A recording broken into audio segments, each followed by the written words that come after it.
Chapter Street in Uptown, New Orleans. I'm your host, Jeff Duncan, alongside co-host Sean Fazende. Sean, welcome to the program. How you doing today, bud? I'm doing great.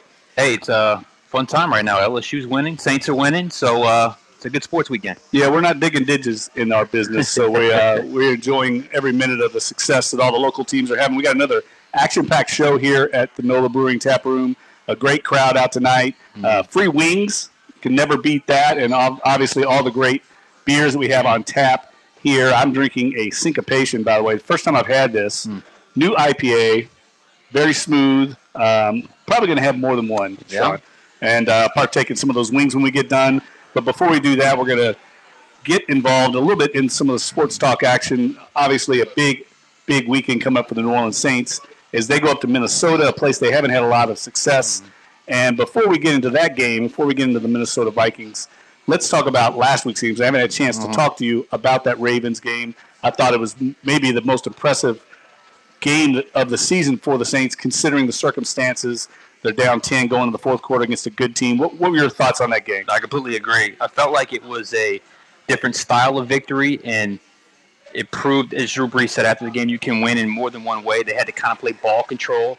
They had to kind of play keep away a little bit, and then at some point they had to kind of turn it on in the second half. And I thought that 3rd and 8 completion to Michael Thomas really kind of jump-started them in the second half and fueled their comeback. And I've always said this, Jeff, good luck follows good teams. Bad luck follows bad teams. And they got good luck. And I think we can honestly say this is a good, if not great team right now. So I thought it was an impressive victory. Got the job done. They went in there. It's funny because before the game and in the locker room before, we find storylines, and the biggest one was the Saints and Drew Brees had never beaten the Baltimore Ravens, and they downplayed it. But after the game, every one of them we talked to, we knew Drew hadn't beat the Ravens. We wanted to win this one. We wanted to win this one. So it just goes to show you that stuff like that is talked about in the locker room, even though they don't let us know. So I thought it was a huge win, and I agree with you. An impressive victory, maybe their most impressive victory of the season because of the way they had to kind of gut it out and win.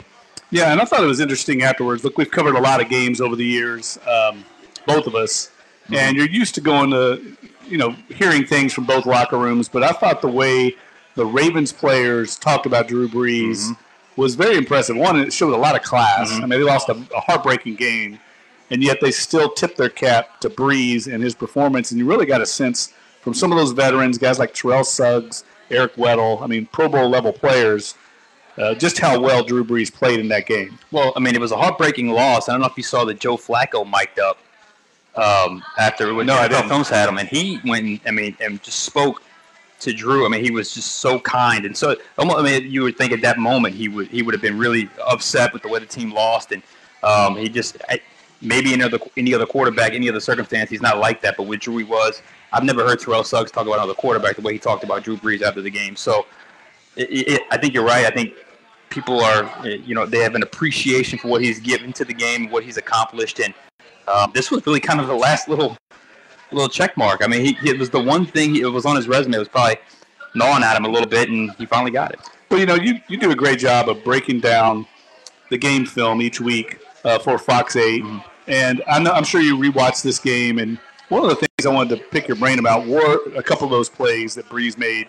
Defensive coordinators in this league work all week to try and come up with a blitz package or a pressure package where they get a free blitzer.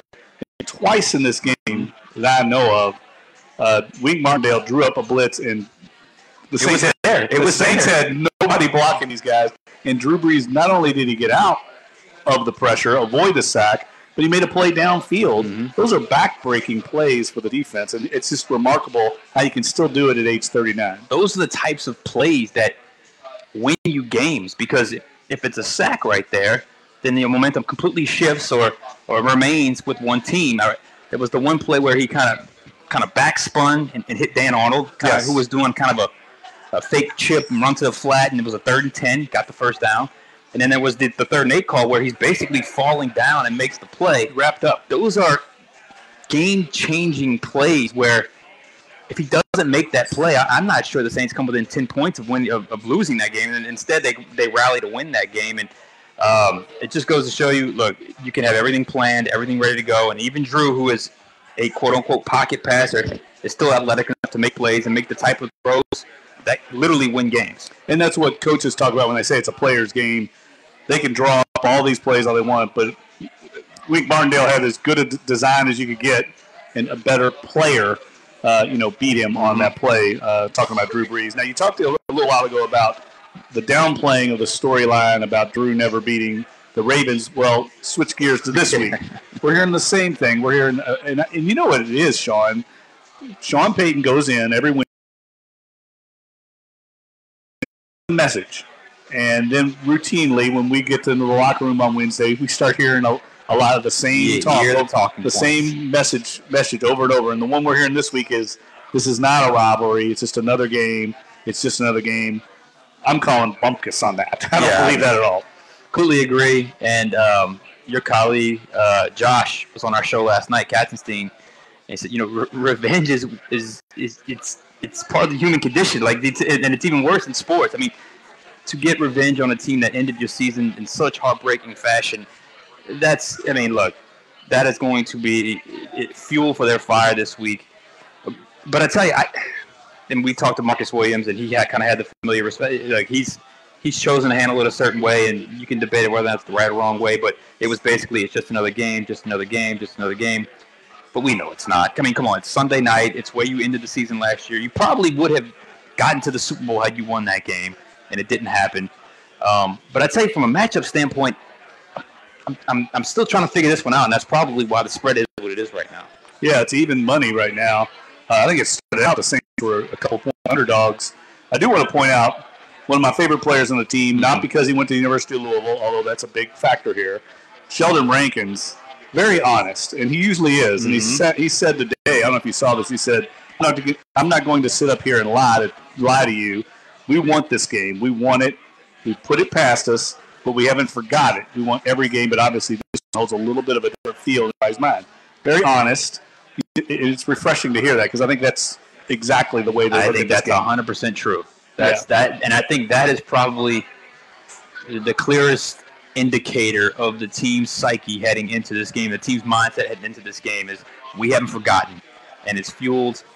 It's probably fueled more than just this game. I mean, it's probably fueled the entire season thus far, the way the season ended last year. So, yeah, and I would imagine if they come out on top Sunday night, we will hear the true feelings afterwards, which is what we normally get. Yeah, the true serum comes out after a win.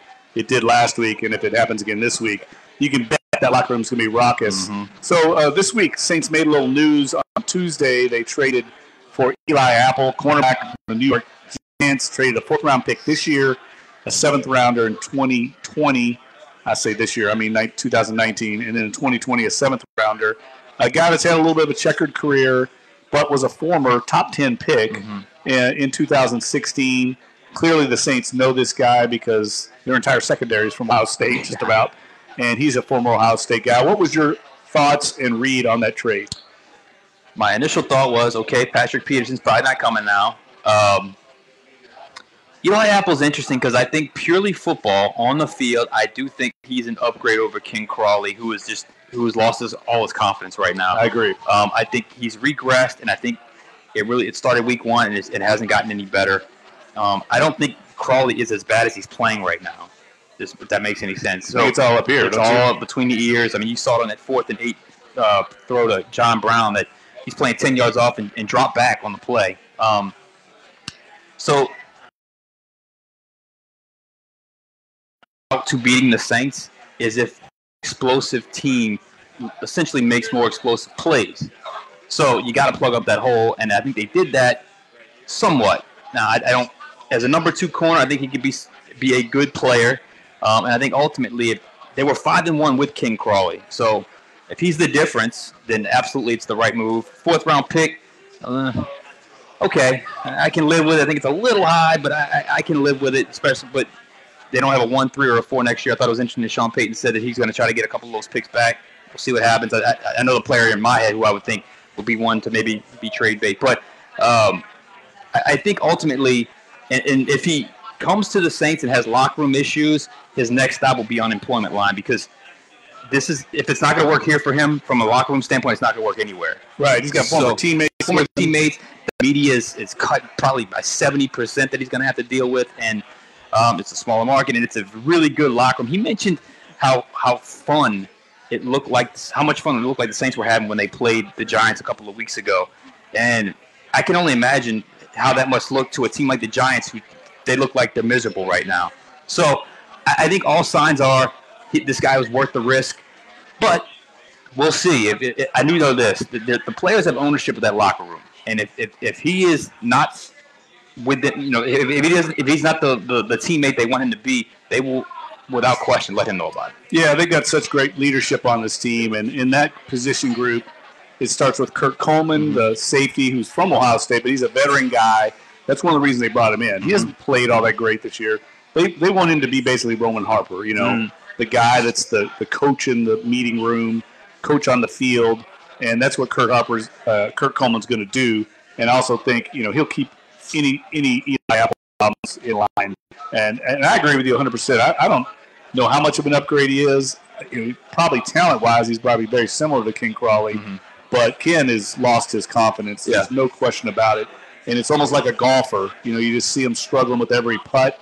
That's where Ken Crawley's at right now. And I think the Saints were smart to go out and try and build some depth at that position. It's a critical position. And I think Sean Payton and Mickey Loomis know they're not going to win a Super Bowl with the current lineup they have in the secondary. It's just too much of a weakness. Yeah, and like I said, I mean, when you have that big of a hole, and a more explosive team than the Ravens may have defeated the Saints on Sunday, because, I mean, Flacco was able to move the ball through the air at times. So the only loss they've had this year was against Tampa, and it was because they were throwing the ball downfield. So I do think that scared them enough to make this move. I think it's on the surface, it's a good move.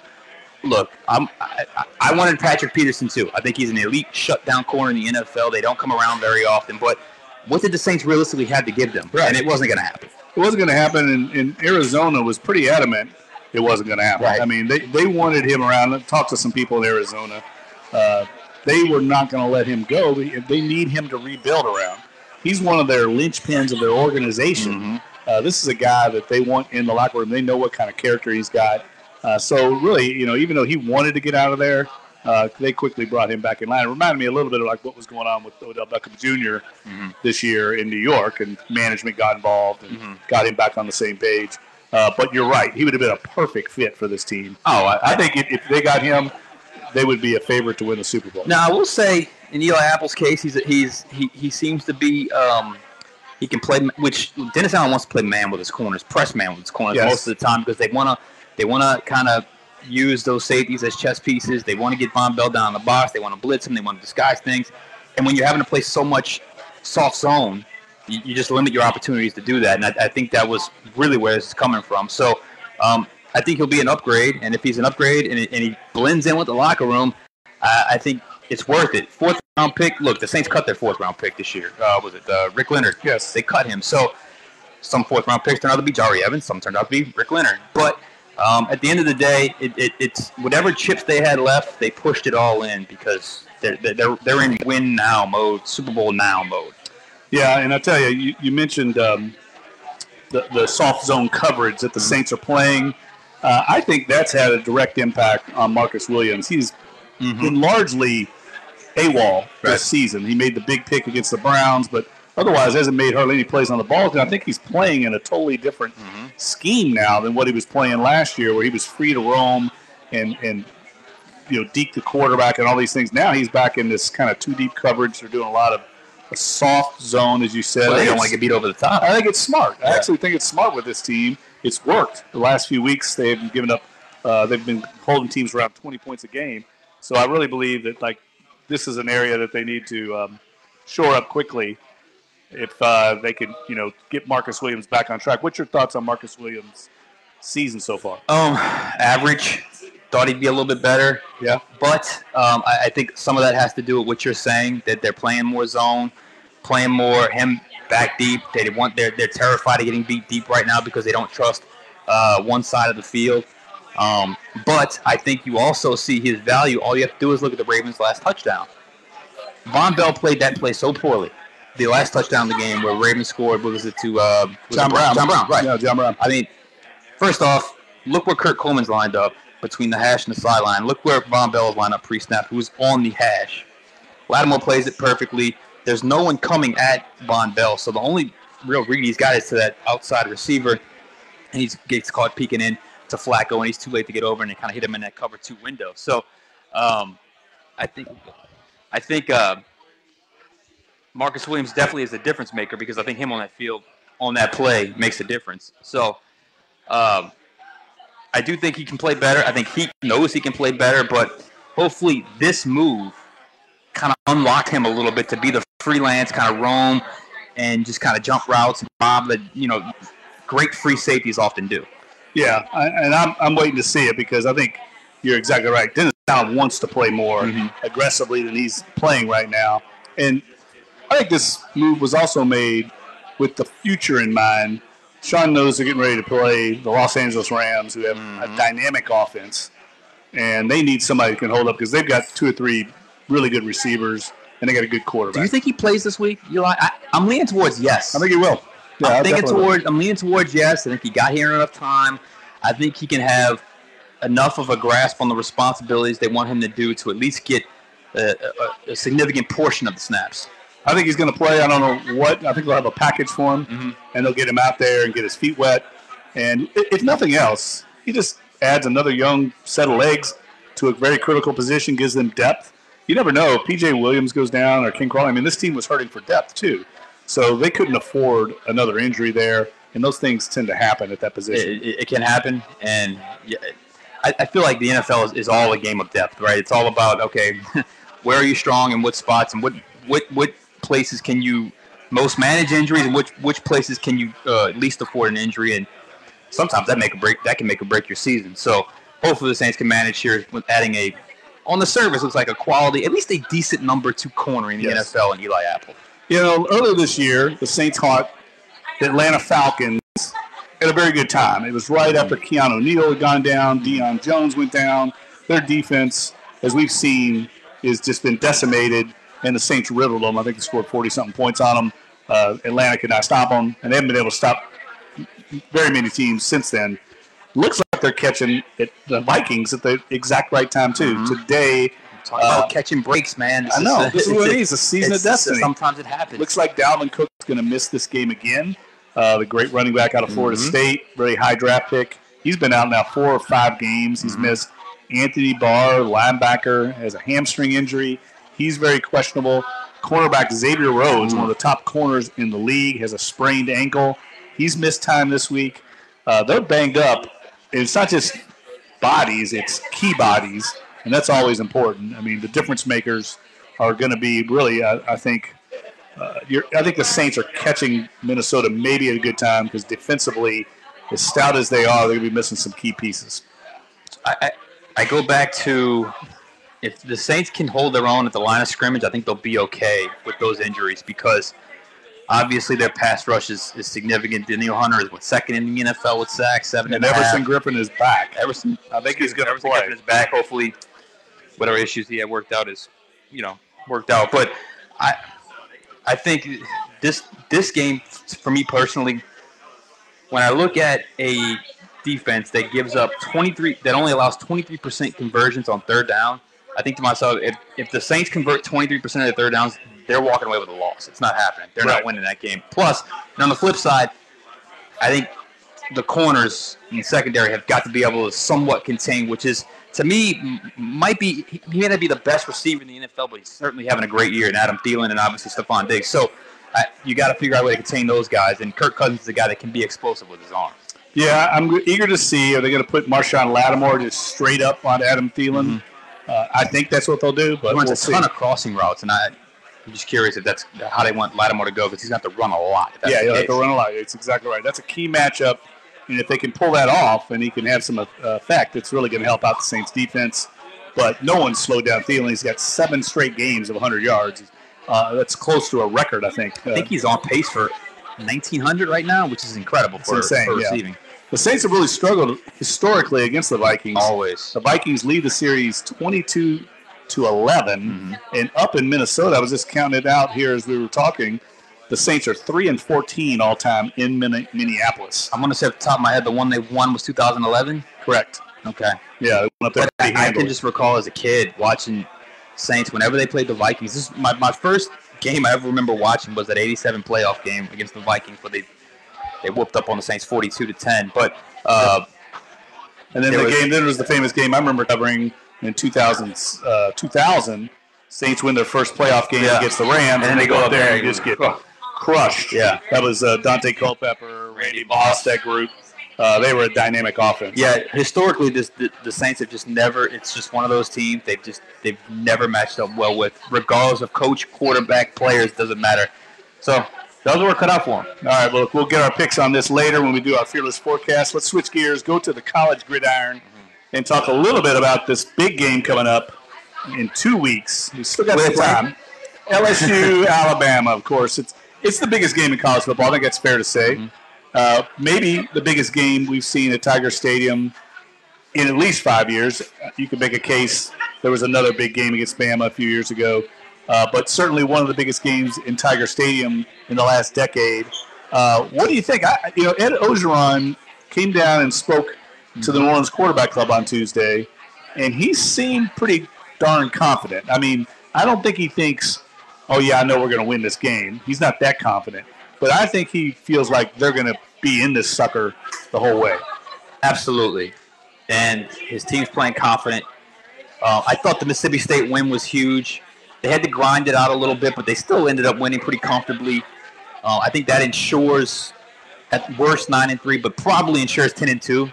But my thoughts on LSU Bama is it always feels like a defensive, grind it out, play not to lose kind of game. I think LSU's got to flip the script this time. I think they've got to attack, take the game to them.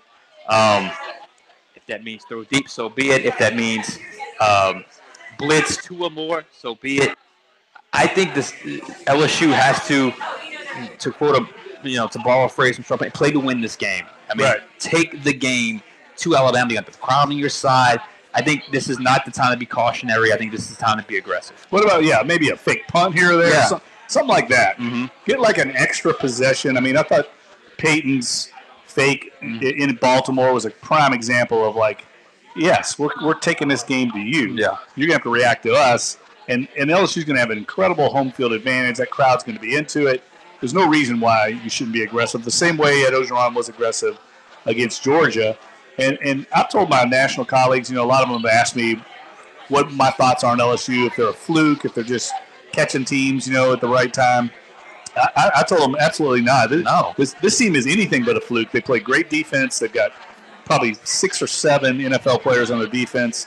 They have a quarterback that makes plays. Ed Orgeron on Tuesday compared Joe Burrow to Bobby Hebert. I thought it was a great comparison. Because they remind me of the late 80s, early 90s Saints. Yeah. They really do the way they play. And I think Burrow, I even told Bobby that during training camp. I said, you watching the film of Joe Burrow?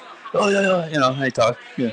I said, he kind of reminds me of you. He goes, yeah. I can kind of see that a little bit. I mean, the release, the way he runs, the way, his personality. He's kind of got that personality. So I think it was a great comparison.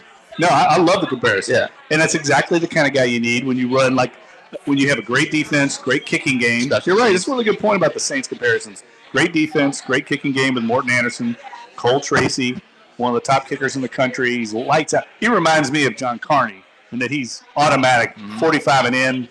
Well, automatic. He won me over, and I'm not an expert on body language, but when he's about to kick the biggest field goal of his life against Auburn, and you see him on the sideline, he's kind of bobbing his head, and he's like, let's do it. I mean, I don't know anything about anything when it comes to kicking, but I want my kicker to look like that before he's about to kick the greatest kick of his life. Yeah, he's so confident. I talked to Will Lutz after the game on Sunday in Baltimore, because Will Lutz has actually been working with him in the offseason. Oh, really? So Tom Morstead, yeah. And Will Lutz said he's a stud. He's going to play in the NFL. It's a shame they only got 1 year with him. I mean, it's a shame they couldn't find him out of high school. Said he didn't know anything about him, but he certainly knows that he's capable of kicking in the NFL. But he did say he doesn't have the bomber leg. Right. He's not a guy that's within 50. Right. Yeah, but you can make a living, in the NFL kicking within 50 yards. I love LSU to be in this game. I thought the early line was like 14 points. That seemed crazy to me. Way too high. What do you think, though, of the Devon White suspension? I thought it was a terrible call. I think we all agree it was a terrible call. But I also feel like, as I made my point on Monday when James Carville called in on this podcast and just tore me a new one, get over it. Move on. People get bad breaks. People get bad calls. Yes, it's horrible because it's the best team in the country and your best defensive player. But I thought Ed Ogeron made a point Tuesday. We can't let that sidetrack us. We can't blink. Yeah, I mean, inside the locker room, it's the cards you were dealt. You got to deal with it. I mean, let the fans be the fans, billboards, whatever. I will say Devin White is the best player on the team, in my opinion, regardless of offense, defense, special teams. His ability, that uncanny timing when it comes to that A-gap blitz, or that the way you had this image in your head of his inside zone handoff, and it looks like the play's about to pop wide open, and there he is to make the stop at the last second. So it's not going to be easy, but at some point you have to prepare for life without him. It's only 2 quarters, so it's not like it's the entire game. That was kind of my point of the overreaction. Only 2 quarters. It's like 30 plays. If you can keep it manageable, I think you got a chance. And perhaps this is a little bit of fire, right? This is a little bit of motivation. This is a little bit rallying point. It rallies the squad inside the locker room. Certainly rallies the fans. So, especially since they feel like it was, Bama had something to do with it anyway. A significant portion of them. So.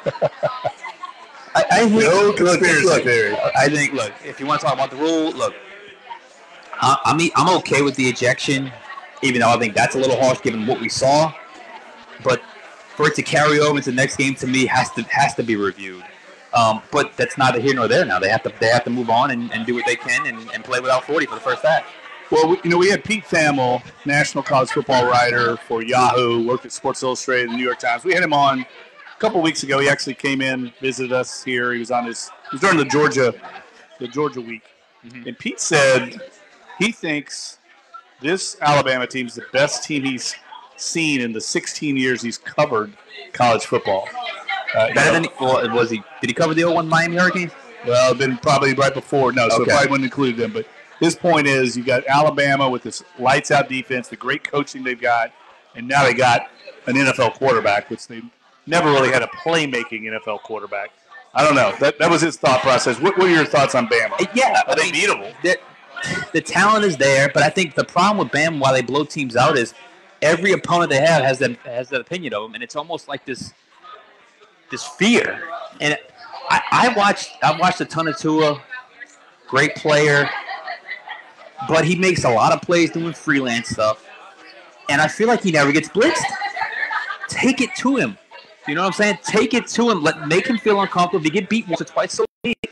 But make him feel uncomfortable. This, kind of worship at the altar is just, it's not going to work. And I think LSU, maybe the only team on Alabama's schedule other than, maybe you can argue Auburn, has the athlete for athlete matchup where you can match player for player and feel like you have a legitimate matchup in that scenario. Yeah, I've always said the only way you can beat Alabama is to have the athletes to match up with them, which, Clemson, LSU, Ohio State, some of those schools, they have the athletes that can match athlete for athlete. And then you got to have a dynamic quarterback. You just have to have a great quarterback. Yeah. Deshaun Watson beat him. He scored 40-something Johnny points. Manziel. Yeah, Manziel. It takes somebody to be able to make plays with their legs and their arm. I don't know if that's Joe Burrow or not, but I know they got the athletes to match up with them. I know they got the kicking game that's going to be a factor, I believe, in a close game. And I think Burrow's got enough moxie to make a few plays. And to me, I'm trying to think of a quarterback that's had it since. Joe Burrow cares nothing about the quarterback issues of the past. I mean, he doesn't fear his competition. I mean, I'm the quarterback of LSU. This is my team. And when was the last time LSU has had that? I mean, Mettenberger had the good year in 2013, but before that, maybe Matt Flynn in 07. Right. I mean, to have that kind of swagger, that kind of moxie, that kind of, no, I'm not afraid of you. I'm not. This is my team. I'm here. I'm not afraid to lead them to victory against you. To me, that goes a long way in just the overall just mentality and psyche of your locker room. Well, this is a huge game in a lot of ways. I mean, obviously it has college football playoff implications because it's the SEC West, which is clearly the best division of football in all of college football. if Alabama wins, I mean, Alabama loses, I'm sorry. If they lose that game, I think they could still sneak back in to the college football playoff picture, much like they did last year when they lost to Auburn. But if LSU loses, I don't know if that's the case. Yeah, no, I don't think they, because it will be hard to see the top four teams that, and you can see them losing one or two once, but I don't know if you'd have enough to lose twice to where they can get back into the conversation. I will say this: that resume and the only losses you have is at Florida and let's say if it's a 1-point loss to Alabama. I mean, that could be better than some other resumes, but still, I don't think it would be enough to get in. I do think it would be. Look, if they got back into a 10-2, to me that's always been the barrier for me. 10-win seasons are what LSU are about, right? I mean, you're not going to win a national championship every year, that's fine, but get back into the 10-win season mark, and I think they're on the road to that. So, ultimately, I think LSU is equipped for this game, have the athletes to play this team, and just be fearless and let it ride. I mean, but if they lose, you're right. I think it's one of those New Year bowls, but probably not the college football playoff. We're not going to be making a prediction on that game because it actually is a week away. But maybe we will sneak in Sean's prediction on that since we won't have a chance to talk to him next week. All right, let's switch gears, move on to the Tulane Green Wave. We'll spend just a few minutes on Tulane. They had a very disappointing loss last week to SMU, winning almost the entire game. Let it slip away at the end. We've heard that before. This week, Willie Frisk makes something controversial. He makes a decision to go with Justin McMillan at quarterback. He's been kind of alternating those guys throughout the season. Jonathan Banks now is out. Justin McMillan, the transfer from LSU, is in. What are your thoughts on that? I kind of like the moves just strictly because they need a spark. They need something offensively. You've got to have a great quarterback in that system. And Banks has been somewhat of a disappointment to me. No, he definitely has. And, given the year he had last year, you just figured he was kind of ascending. And it just hasn't happened. He's leveled off or even dipped at certain moments. I don't blame Willie Fritz for making this call. I think McMillan has been effective at times when he's got into the games. And it's not like Banks wasn't given an ample opportunity. I think, he made some mistakes in that game. And such a disappointing loss because I felt like that was the one. If they got through that, they can make a rally here in the season and make a rally to a bowl game. So I think McMillan is. I think it's the right call, and we'll see if it works out. But I think McMillan is in a good spot for his particular skill set. He's not an SEC quarterback, but I think he can be effective for Tulane. Yeah, I like the move. I think they need a spark. I think they've got an uphill battle to make a bowl now. Yeah, I mean, they had to win that SMU game. I can't see them going on the road. Don't they play South Florida or Central Florida on the road? And, Houston on the road. Yeah. Houston's rebounded under Major Applewhite. The conference, I think one thing that Tulane fans, their expectations, I think, got a little too high because I don't think they really respect or understand. Maybe I'm generalizing here, and I'll get some blowback from Green Wave fans, but that's a tough conference. I mean, it's easily the best non-Power 5 conference. I would agree. Got some teams in there. I would have thought, though, by year 3 of Willie Fritz, they would have been battle-tested enough to be able to consistently compete within that conference, and they have at times. You just got to finish games. I don't know what to tell you. You just got to finish games. They're in a lot of these games. I mean, give me the Wake Forest game and give me the game last week, and all of a sudden, what would their record be? I mean, so 3-4, something like that. So I just think at some point it's got to happen, and it just hasn't right now for Tulane. And the SMU game was such a tough one, and it's not saying they can't pull an upset up, pull off an upset later in the season, but I think for all intents and purposes, 5-7 is probably the best Tulane's going to get this season. And, some fans, I know you dabble in this a little bit. I don't dabble in it as much, but recruiting is the lifeblood of every program. And I really feel like if Tulane were able to sign Lindsey Scott, that could have been the tipping point. You get a Louisiana kid. I think he's perfect for their system. He's a more dynamic player than what they have at quarterback right now. Banks, in my opinion, has been too his ball security is bad, turns the ball over. He's not very accurate at quarterback, passing the ball. But losing out Lindsey Scott, he's sitting out at Missouri this year. He's probably going to be behind Drew Lock and take over after that. That was a huge recruiting loss for him. I mean, it could have changed the program, I think. Absolutely. I think Lindsey Scott, from what I understand, I'm not even sure he's assured the backup spot in Missouri. Right, he's got to compete for it. I'm not even sure that Lindsey's got. From what I understand, he wanted an SEC offer and he finally got it from Missouri, so that's where he went. But if he wanted playing time, he'd be playing right now for Tulane. I think he'd be easily the best quarterback of this trio. But didn't work out that way. I think got to start winning those recruiting battles. And look, it's not easy, but it's not as difficult as people may think. So I just think at some point, got to win. I've always felt like Tulane has always struggled recruiting the line of scrimmage.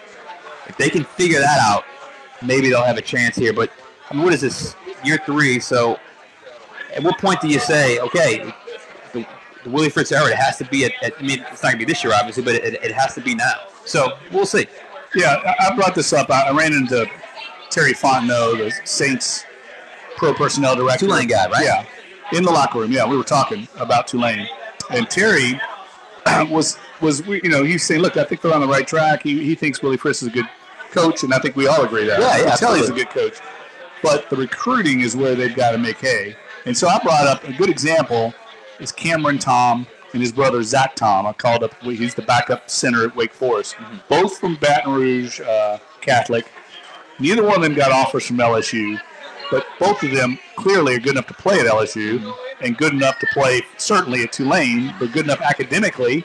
Cameron Tom is an academic All-American at Southern Miss. Zach Tom is at Wake Forest, an excellent academic school. He's going to be starting next year as a redshirt sophomore in the ACC. Cameron Tom is going to be the Saints' maybe center of the future behind Max Unger.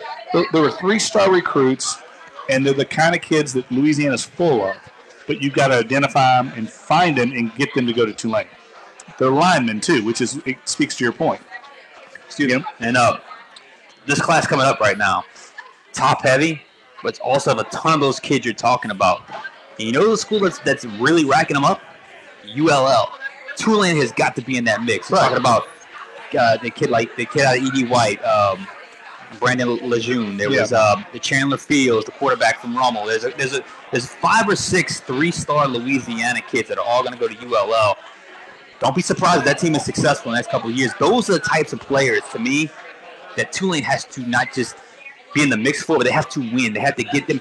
To me, Tulane, ULL, you should win that battle more often than not. Yeah, no doubt about it. Now, different schools, different kinds of missions, but Tulane's academic program, just attracting you to play at a higher level. You're playing Houston, Memphis, Central Florida. You should at least be able to win your share of battles. Yeah, no doubt. For those kind of kids. And speaking of recruiting, I wanted to touch on this tonight.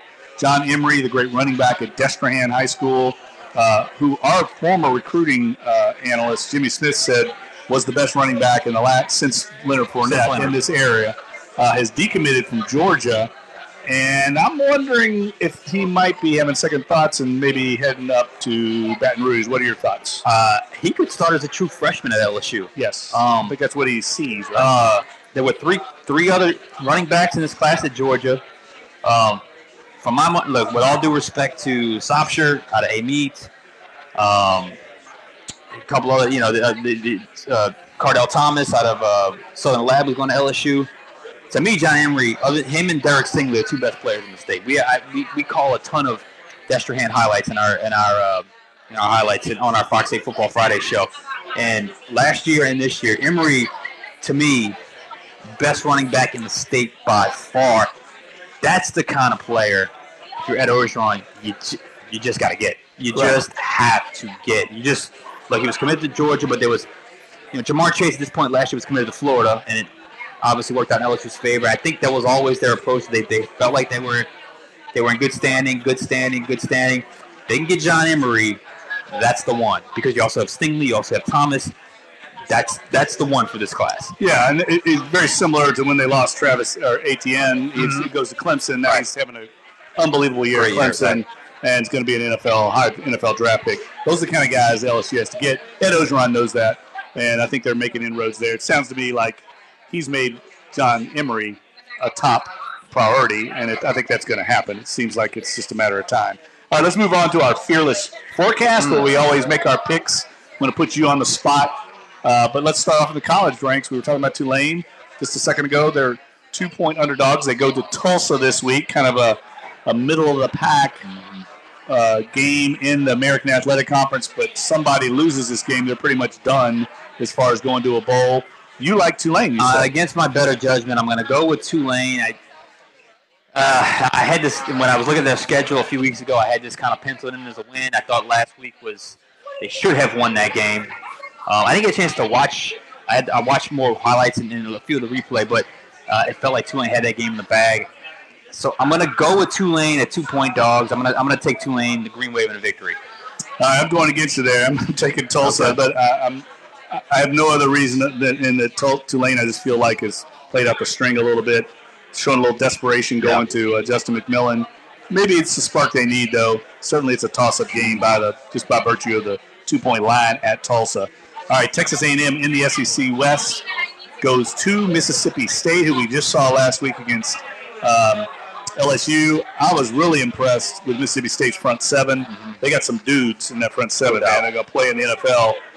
They are 1.5-point underdogs at home to Jimbo Fisher and A&M, who actually is having a good year at A&M. But I'm going to take the home team in that one. I think it's a difficult place to play, and I like Mississippi State in a close one. I'm going to agree with you there. I think A&M's playing a little over their head. I don't think they're quite as good as their record. They've had some good wins, some good. I mean, the culture certainly changed. I don't think they're quite as good as their record. I'm curious to see what happens with Mississippi State's quarterback situation. I think I told you this in Baltimore.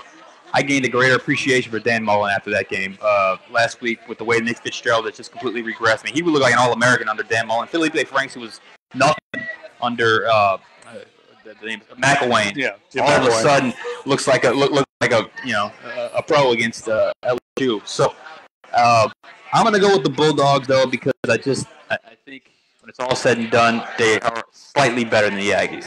Yeah, coaching does make a difference, especially at the quarterback position. And Jimbo Fisher is a quarterback's guru.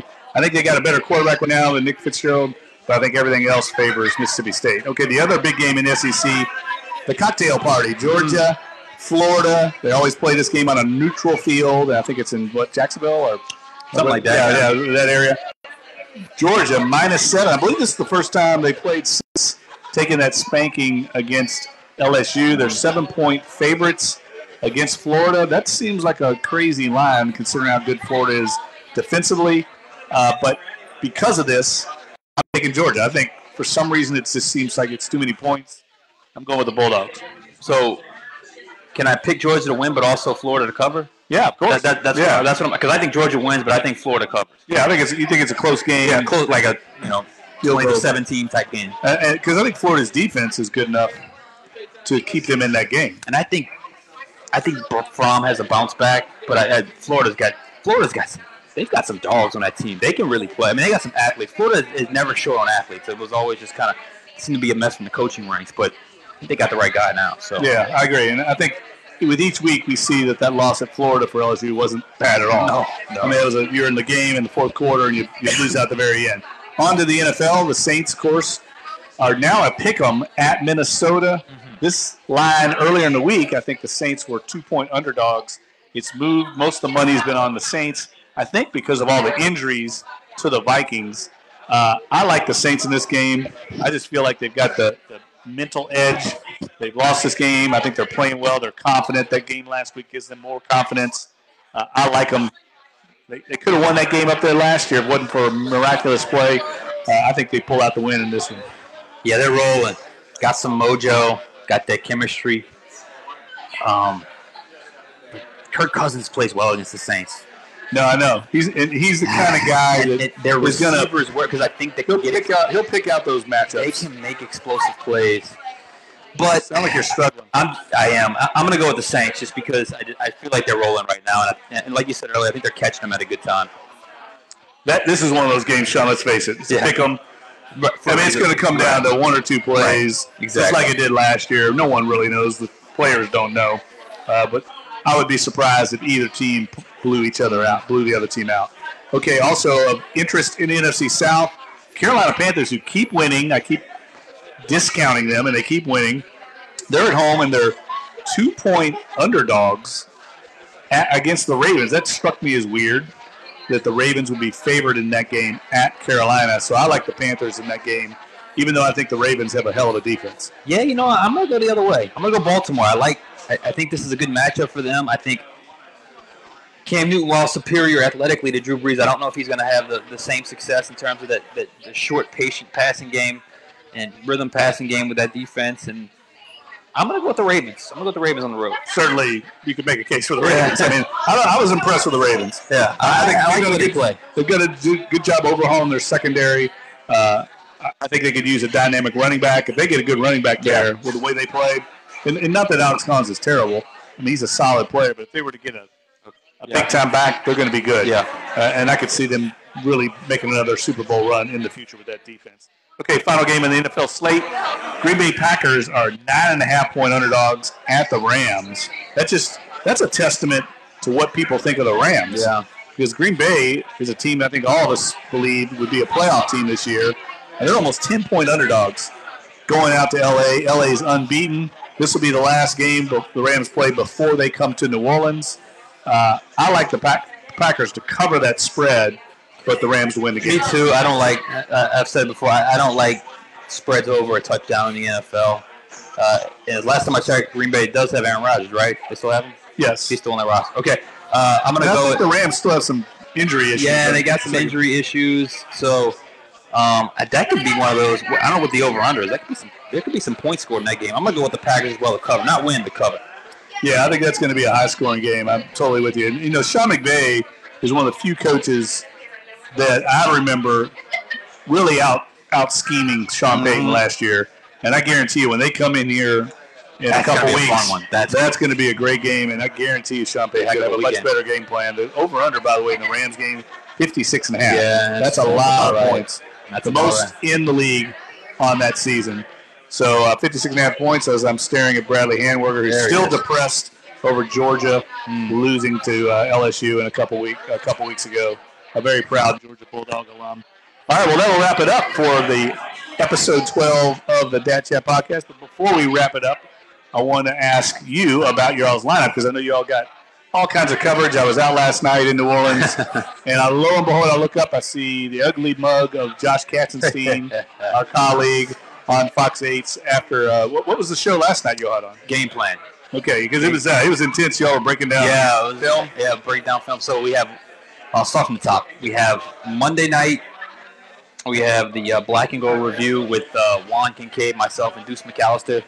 Tuesday night we have Fox 8 Overtime, which sometimes I'm on that, sometimes I'm not, with Garland, Chris, and Juan. Wednesday is Game Plan at 10:30, and it's later this week because of the World Series. At 10:30. Thursday night football. Friday is high school football, Fox 8 Football Friday. Sunday is Fox 8 Live Tailgate from 10 to 11, but not this week because it's not on Fox 8. And then 10:30 to 11 is the final play. So literally every day of the week except Saturday we have a special show. Man, you guys are working. We're working. See, I couldn't work there. It's fun. I don't work that hard. It's Jennifer, my sports editor here, Jennifer. She nods in approval. Armstrong would definitely attest that I could never make that work. Matter of fact, I worked like 3 or 4 days in a row this past weekend. I got sick. That's the entire body revolted against me. But I want to thank everybody here at NOLA Brewing. As always, great crowd out tonight. Great beer here. This syncopation, I'm getting ready to dominate another pint of that. And we will also get some McClure's barbecue wings, as always. And I want to remind everybody, if you didn't get the podcast tonight, you can always pick it up, subscribe on Spreaker, SoundCloud, iTunes, Spotify. You can find it. We're all over all these platforms. And obviously also at NOLA.com. And we'll be back again next week, Thursday night. Listen to the podcast. And also on Mondays, we have the podcast over in Bay St. Louis, beautiful Bay St. Louis, at the Balcony Sports Lounge. Signing off. Thanks for listening. Talk to you again next week on the Dat Chat podcast.